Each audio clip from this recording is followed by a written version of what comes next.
Hi, my name is Maddie Horn. I'm here for my kinesiology 220 class, first aid. Today I will be explaining and demonstrating how to split a fractured arm. Today our patient is Dylan, and the first thing you would like to do in this situation is assess the situation, making sure the scene is safe, and then saying, like, introducing yourself. I'm Maddie Horn. I'm certified first aid. Would you like any assistance today? And once they give you permission to help them, then you'll proceed on doing the split for the fracture. So the first thing you would like to do is put on your gloves. Gloves, again, are what protects you from contaminating your patient and your patient from contaminating you. Anything from surface level pathogens that are on your skin to also bloodborne pathogens that could be spread if there is an open wound. So once you put on your gloves, you will then raise the arm and have it at a working level. You will then use something to split the fracture. Today we are using a magazine. You could use a magazine, a notebook, a wood board, anything that will keep it stable and in a straight line. You will then ask for some assistance to holding the splint in place, and then you will take string, rope, scarf, necktie, anything that you can do to tie around the splint to keep it stabilized. You would like to put one in the back by the elbow, and then you're also going to put a second one on more towards the wrist. Once you tie the back one, you'll then move forward.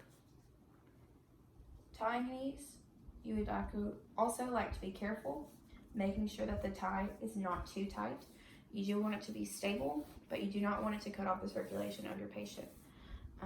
So after you have tied everything, you will then ask them and make sure that they are able to still move their hand, that they're not experiencing any numbness or tingling in their hand or fingertips.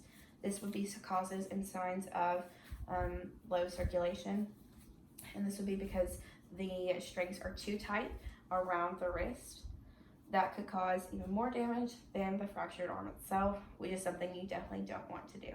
So after these are tied, you will ask and make sure, are these two okay? Is it too tight? Are you uncomfortable? No. All is well. Okay.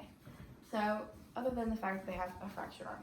So then you will take something like a triangular shape. You would make a triangular shape out of a towel or a blanket or anything else that you can find. You will then go from the base of the elbow up behind the neck, and you also bring it around this way as well. You'll go behind the neck and tie.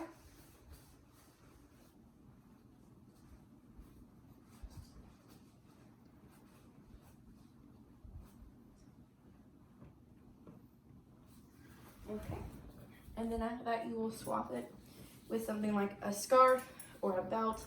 In this case we are using a belt, and you will go around and go across the chest, and this helps the patient keep their arm stable to prevent any further injury to the fractured arm. This will need to be on until they receive medical assistance. If there is a continuation of swelling, tingling, numbness, especially at joint areas, medical attention will be needed to seek immediately. You can do this by activating your EMS by dialing 911. Thanks.